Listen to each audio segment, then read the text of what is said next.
Guys, this is Grandmaster Timur Gareev. I'm here with my students Ethan and Brandon, and we're going to be going over this game that I played up past summertime against a master level player. So here we have e4 in this situation. Basically the point we want to make here is that so let's say we play e4 as our first move, and our opponent continues any move along the 6th rank. Except for knight f6, we're going to be playing even d4. We're going to be continuing d4, seizing initiative in the center. Now, if knight f6, so this is a different spot. Here we're going to be continuing e5, chasing the knight away. Here we're going to be playing. Let's say we play d4. Now, after knight f6, this is pretty much the only move along the 6th rank right here. 6th rank is the green arrow right here. So any move along the 6th rank, we're going to want to play e4, basically setting up those central pawns. Now, the preference of whether you want to play queen's gambit, queen's pawn openings, or king pawn openings comes into consideration. But other than that, let's continue on with the game. Knight f6, and here I continue c4. My opponent plays e6. So there's a couple strategies. Brandon, would you describe the strategies of how black can deal as far as the center goes? So the first strategy is when we hold the center. What's the second strategy? Attack it later. Attack it later. So basically give it up initially, and then attack it later on. You know, try to influence different ways, but essentially the strategy for either white or black should be associated with central initiative sooner or later. So knight comes to f3. Here white has an option of developing the knight on c3. So then what is black going to do, Ethan? What is black going to do in this situation as far as reducing the influence of this knight on c3? Bishop to b4. Exactly. So bishop comes out to b4, pinning the knight, and this is a Nimzo opening. I would recommend the Nimzo opening to most people who are trying to see what would be trying to switch or learn a new opening in d4. So it comes out to f3. That's what I play. My opponent plays b6. Now it's bishop b4. White has an option of playing knight c3 as well as developing the knight to d2 or bishop to d2. So quite a few options. This is Bogo Indian. Black prefers b6, going towards Queen's Indian. We develop knight, and black finally pins the knight. Just for the sake of the view quality, I'm gonna flip the board real quick because white is the one who's gonna be pushing the action in this game. So bishop comes out to g5, and here we get a classic situation of Nimzo defense, where black is supposed to be chasing the bishop this way. g5 may not look quite as straightforward to a lot of people for who this position is new. Knight comes out to e4, queen c2, black solidifies, e3 right here, black solidifies once again. This is an essential square, essential piece to hold the outpost. White comes out with the bishop, we exchange the bishop for the knight. This is kind of the key part of playing Nimzo. A lot of times you guys are going to face this pawn structure, and I'm going to be playing against. Hey guys, Brandon is going to be leaving us until our next lesson. Thank you guys for watching. Make sure you check back next time, and next time we'll go over my game versus Grandmaster Timur. Yeah, thank you. So we're going to continue with our analysis right here. Hello guys, so here we go. This is the situation in Nimzo, and this is considered favorable for black, d6, and white should be in a hurry to get things going. Otherwise, strategically, black is about to solidify, get the queen out. So strategically, this situation is not good for white at all. And there's the weaknesses right here. This knight is just in a beautiful position here, right there in the center. So white is not doing that good. White gotta get things going with d5, where things get pretty complicated, but black comes out to be in a fine shape. So let's get back to our game, where my opponent continued bishop b7. I go ahead and do a continue with a good development move. So Ethan, we've been discussing. There's two most important things that we do in the opening. So what are those things? To develop. So we develop the pieces, and what else? We focus on which squares? The squares. Center. The squares in the center. We want to create a powerful central structure supported by good light pieces. So this is exactly what's forming in white's position. So black goes ahead and castles. So that's a mistake which allows white to enjoy advantage in this game. And black plays d5. So d5, you see, the key to learning a good chess opening is to know the ideas and where to apply those. So here in this position, a black situation is actually fine. After c5, castle, c takes d, e takes d, bishop e7, black still has very good chances to equalize and create counterattack in this game. Now, after d5, things are different. Black trying to set up the pawns on white squares, and forgets about this bishop out there. You know, that's going to be restricted by this pawn on d5. So there's no reason to play d5 in this situation. So I immediately take advantage of it, making this situation static, not allowing black to take on c4. Let's say castle right here would probably be a mistake, since after d takes c, black's plan works perfectly fine. You know, the bishop is on this open diagonal, and there's no reason to allow that. I'm gonna go ahead and take on d5, pawn takes, and castle. Now a couple pieces are misplaced. Obviously the bishop, as we mentioned, hitting this pawn right here, and this guy right here. It's not really doing anything special, and there's no reason for the bishop to be exchanged for the knight either. So my opponent continues knight bd7 with the intention to return with the bishop to e7 at one point to another to break this, to neutralize this pin right here that's very unpleasant. So Ethan, could you just suggest us ways for white to develop the initiative in this position, as far as, you know, gaining a central outpost or putting pressure on black's position? What would be the candidate moves that you consider in this situation?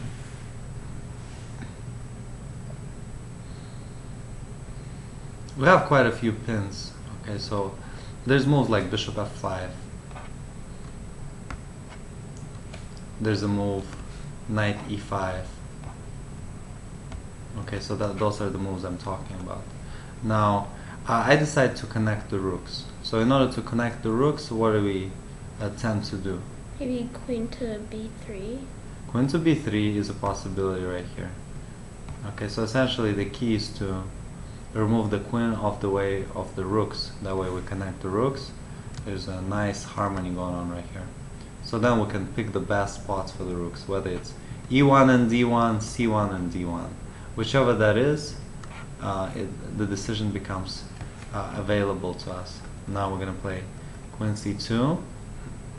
And what I have in mind is a little trick right here. I was actually showing, I gave an exercise to my students to find this idea right here for white. So basically, let's say as the game continued, black plays bishop e7, rook a d1, rook e8, and I continue bishop f5.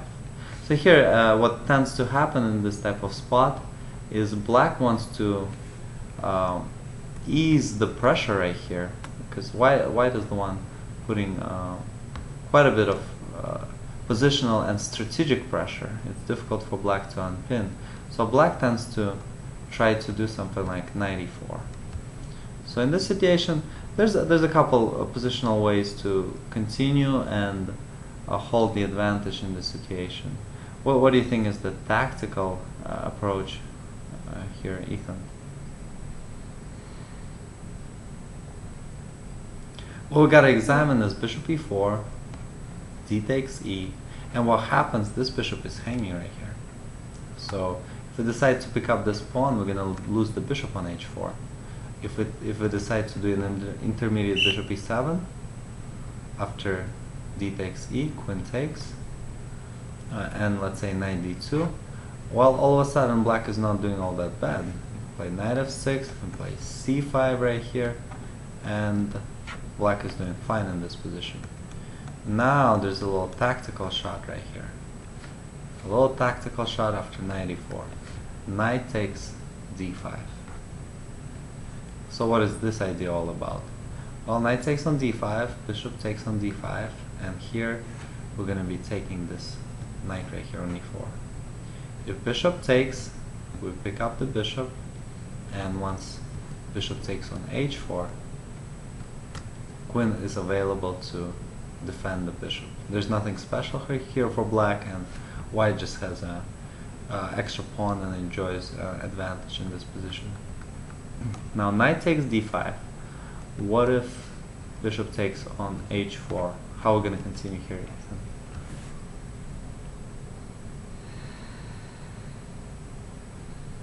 You gotta assess which pieces. You see, the important part of figuring out what the best solution is to assess which pieces can be captured, which pieces are hanging in a certain position. So here, bishop takes knight. exactly, yeah. So things become obvious after we kind of take a look at the basic captures. Now, what may seem just a little bit confusing as far as to how white can proceed is there's a little pin, a little pressure right here. Black's situation is not that coordinated. If you notice, white's position is very well centralized, and there's quite a bit of harmony where white's pieces working together and well connected. So here white has a couple solutions, a couple tactical approaches. If black decides to take immediate advantage of this situation right here, playing f5, hey, a bunch of pieces hanging, white has a couple good approaches. One of them is actually fairly simple. Knight goes to f6, or which one is the other option of making a check with the knight even? Go right here, we can jump right here, correct? And after black recaptures, we're gonna get this bishop right here, extra pawn, and I would say a winning position here for white.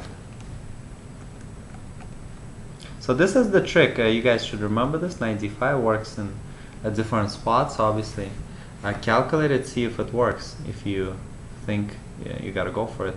So this is a little trap I was setting for my opponent. He didn't really go for it, and decided to just maneuver his knight to a fate, easing the tension a little bit. I'm continuing logically setting up the knight right there in the center. My opponent follows up with a defensive move.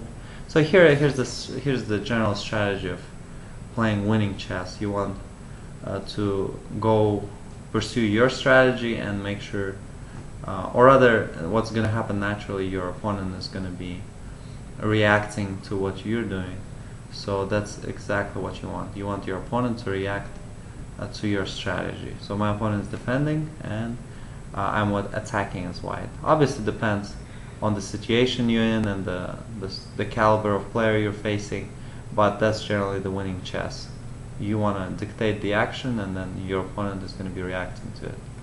So I play f4 right here, solidifying this beautiful knight right here. Knight goes to d7. So my opponent playing reasonably well, offering the exchange of the bishops. That's kind of what you want to do in tough positions. That's an important lesson to learn. From a defensive perspective, you want to be exchanging pieces. What kind of situations are those, Ethan? The situations where it's a little bit tough to defend. What other situations? As far as space goes. Let's say in this situation, who would you say has more space, more dominance on the board? White has more space because of better central structure right here, okay, and plus the pieces assisting white's strategy. So when we have that, do we want to be exchanging pieces? let's say we have more space in the position, we have a more dominant situation. Do we want to be exchanging pieces? We don't want to be exchanging pieces, right? We want to keep those for what? For potential? Go in. To go in, yeah. To the spaces. To go in the spaces to maneuver. Okay, this is an important word right here, important concept. Maneuver, and at the same time, I mean, you dominate the central squares. You have your pieces on excellent spots. What's going to happen naturally? Naturally, we're going to have the attacking opportunities, correct? And what do those lead to?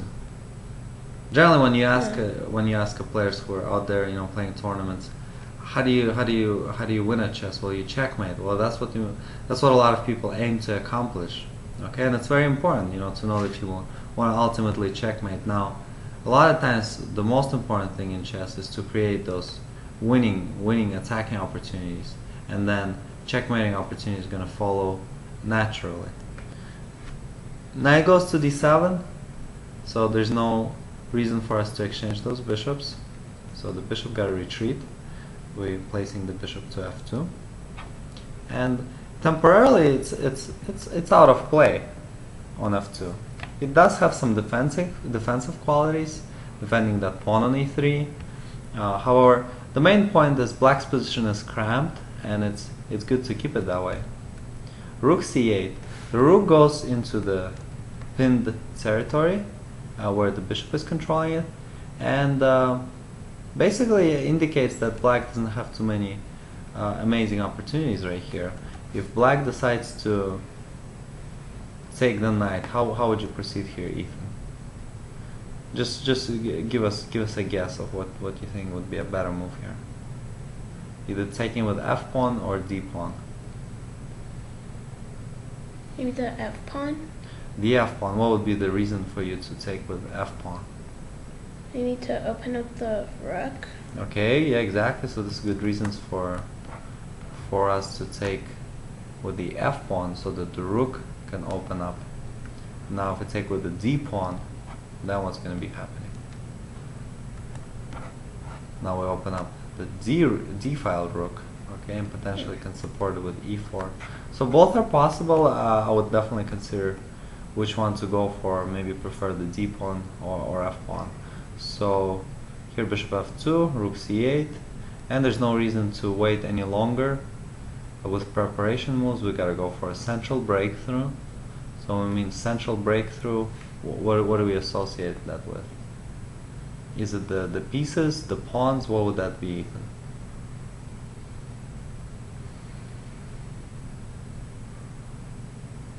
To get into the center. Yeah, getting in the center, the breakthrough. How would you go about it? Would that be the pawns, the pieces, the light pieces? How do you break through in the center? What do we generally mean by that? The pawns. The pawns, yeah. So here, this is a pawn. We do, our pieces do support our attacking actions, active actions. Here it's the pawn that's going to be initiating our attack. e4 right here, so gaining more space and opening up black's situation. So pawn goes ahead and captures, and here black's position is not pleasant at all. We have a couple options, just nice positional moves, you know, let's say knight e4, very simple. White has a pretty solid advantage. Black's position is pinned all over the place.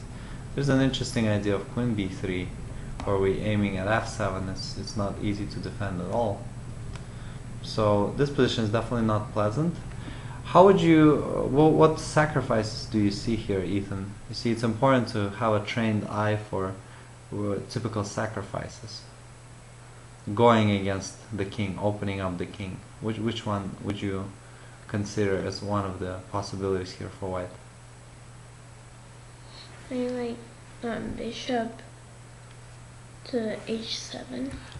We could take a look at this one. Now this square is well defended right here. The knight can capture it. How do you open it up? How do we open up black's king? How do we open up black's situation right here? Bishop h7, you see, doesn't really contribute quite as much to our attack. We want to open up the king, get the king out there in the open on the next move.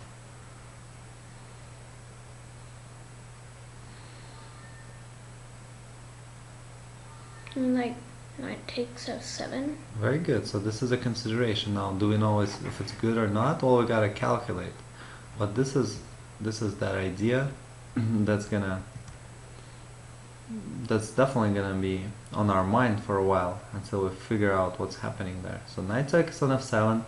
King pretty much gotta take the knight. Then how do we continue? We wanna get the king really out there in the open. If we play knight f7, then we obviously gotta be thinking about this move right here. Queen b3. So the king is in a terrible spot. There's no better square than f6 right now. So we're going to be pursuing the king and getting it closer towards the center as we're making checks and kicking it out of the safety zone. So how do we proceed here? There's a couple options, right? This attack generally has to follow a forced pattern where we just putting pressure, and our opponent has to respond, has to move every time we make a check or we make it forced. Essentially, we're putting out the threats every move so that our opponent doesn't have time to recuperate. We're constantly giving a hard time. So how do we activate this knight towards the attack? The simplest one is to pick up the pawn. Yeah, very good. So knight e4, king captures the bishop. Now what do? We gotta make sure the king doesn't run back. This is obviously the position that needs time to calculate, especially in a tournament environment where each game is important. So here, how does white continue? You like queen to f7. Very good, excellent. So we're kicking the king out now. Important to see if king captures the knight right there. How do we proceed? Then queen to, or not the queen. We could continue this way, trying to finish the king off in different ways. This may still be a winning position, but here we have a simple checkmate in one. What is that? What is that continuation here? The rook to e1. Very good. Good job. Rook e1, and the king is checkmate right here. So king cannot capture the knight. Black continues, covers the king. We're going to be continuing knight g3. And here's the idea here. If king captures pawn right here, we're going to be continuing bishop e3, sacrificing the bishop. If king captures, we have another checkmate in one. Actually, a couple possibilities right here. Which ones come to mind, Ethan? Rook to f3. This is a simple one, rook f3, and there's another one where we retract the queen from way from out there. Queen to b3. Yeah, very nice. That's another checkmate in one. So the king is in trouble, and obviously I spent quite a few minutes calculating this. I didn't just go for it. Once again, this position right here, important breakthrough, e4. Now this diagonal opens up, so we can exploit it in various ways. White prefers the most energetic one, knight f7 right here.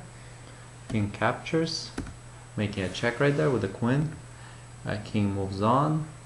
If the knight covers right here, well, we're gonna bring the queen towards the checkmate, then finish him off with this one right here. And the queen is coming to f7. So there's a few opportunities for black. None of them are that good. King goes to f6. Basically, this whole idea is forced. Now knight covers. Knight g3. An important point right here. Let's say king takes. We do this bishop sacrifice. Already white is 2 pieces down. Okay, so things gotta happen fast. How do we continue here, Ethan?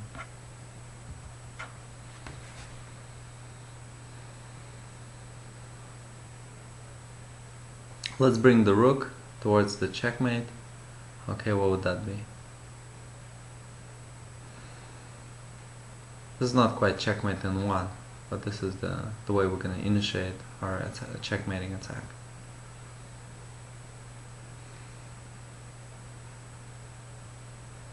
You like rook to f4. Check. Very good. Rook f4. King goes here. And how do we finish him off?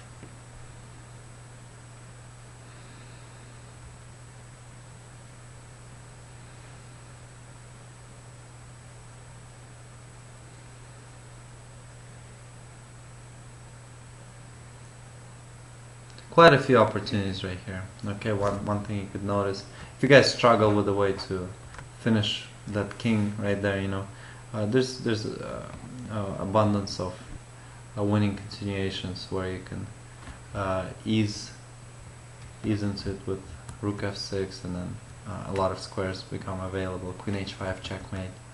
Now there's all kinds of rook retreats. This is actually a checkmate right here. Rook goes to e4. Boom. What's another way to checkmate?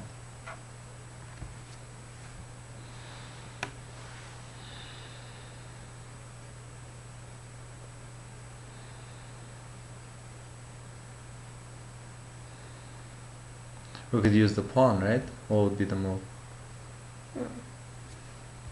h4. h4, very good. h4 checkmate. So my opponent might have gotten checkmate or resigned a couple moves before. This was a game against Master Salahuddinov at the New York International. Thank you for watching. Ethan, good job. And I'm looking forward to see you guys next time with a game from Brandon, which he actually won against me in a simultaneous exhibition.